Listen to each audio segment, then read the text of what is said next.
Praise God. Hallelujah. Today's episode, we shall be looking at the topic, Thou art this head of gold. We are basically talking about pride. We are using Nebuchadnezzar as a case study. In Daniel chapter 2 verse 38, the Bible says, and wheresoever the children of men dwell, God speaking through Daniel to Nebuchadnezzar now, the beast of the field and the fowls of the heaven hath he given into thy hand, and hath made thee ruler over them all. Thou art this head of gold. As soon as Nebuchadnezzar knew there was a golden head, there was something special about him. Pride came. He knew it was a golden head. He knew it was an important personality in the world. Pride entered. And when pride comes, pride manifests in diverse dimensions. There are things you can use to tell. There are traits you can use to tell that this person is a proud man. Number one is anger, rage, lack of self-control.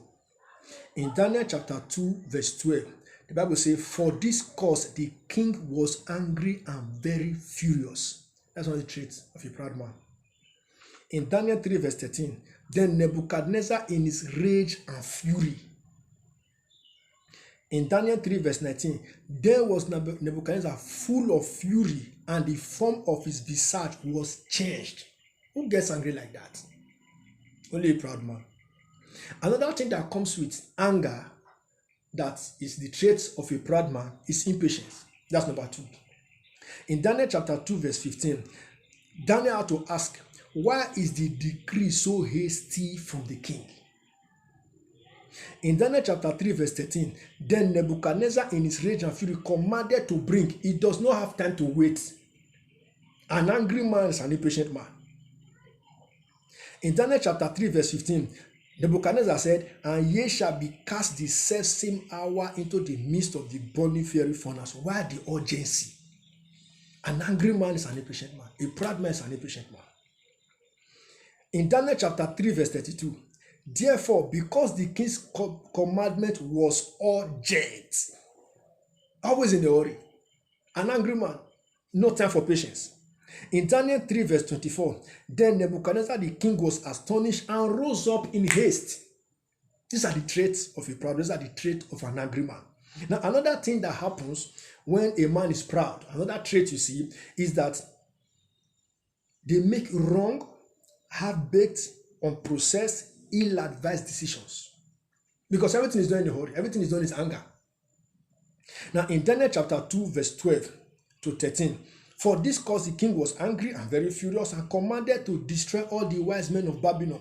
And the decree went forth that the wise men should be slain. You mean your wise men, you want to kill them because you are angry? Now, if you slay all the wise men, we advise you. I mean, I'm talking about wise men, not foolish people, people that you need.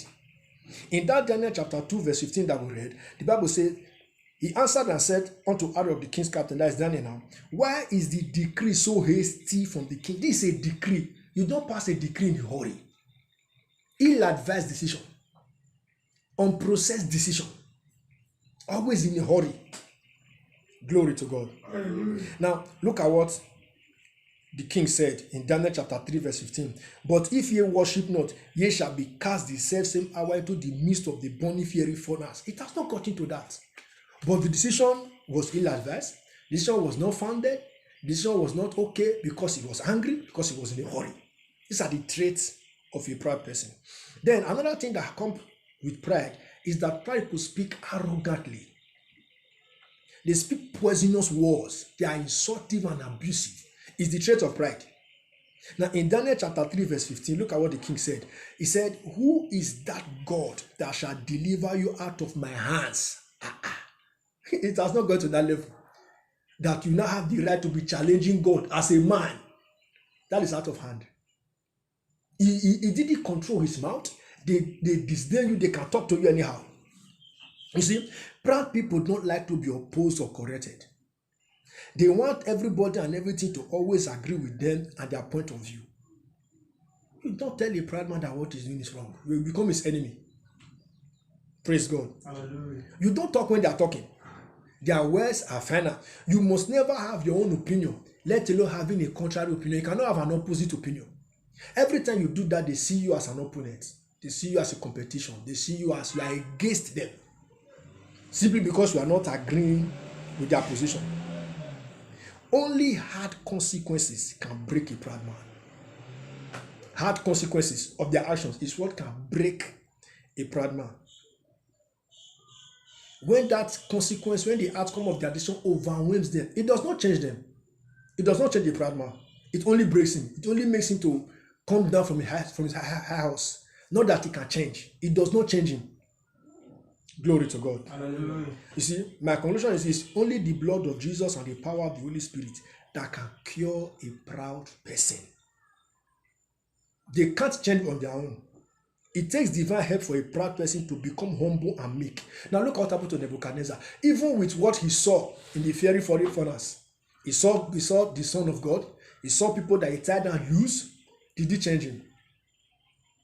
The Bible says in Daniel chapter 3 verse 24 to 30, then Nebuchadnezzar the king was astonished and rose up in haste and spake. The same thing he was doing before he saw the incident. He saw the Son of God himself. He saw people come out of fire. Their body were not burnt. There was no smell of fire around them. And still the same thing he was doing before the miracle was the same thing he was doing after the miracle. Glory to God.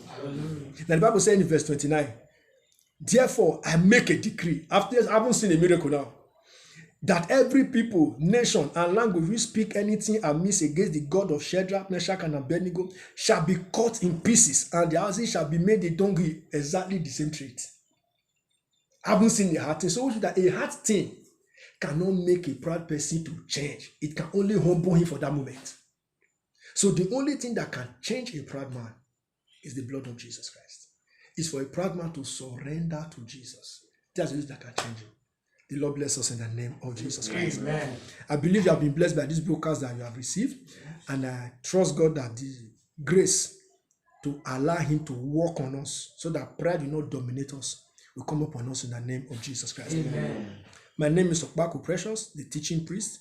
You have any question you want to ask, you have any text in scripture that you don't understand and you want us to look at it together, you can call.